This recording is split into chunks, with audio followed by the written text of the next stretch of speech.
Мына Рақат-үштің 27-ші көшесі. Мына жерде знак тұр. Главный жол деген мына жол. Главный жол. Келеміз.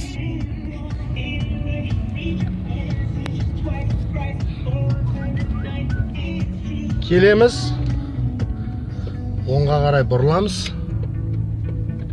YouTube'қа саламыз ғой.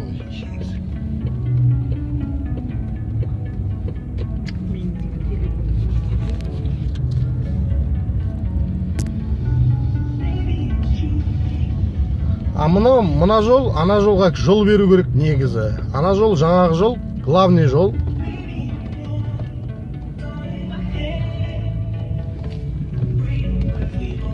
Міне уже бұрыламыз.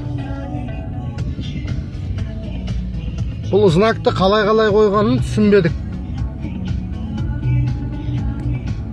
Алдымызда автобус кетіп баратқан жол, главный жол жаңағы. Мына жерде знак тұр, главный жол деп тұр. Келе береміз. Мына жерде главный жол деп жаңағы знакты көрсеткен, мына жерде жол беріңіз деп тұр да, мынаға қалай түсінуге болады? Мына Рақат-үштің 27-ші көшесі.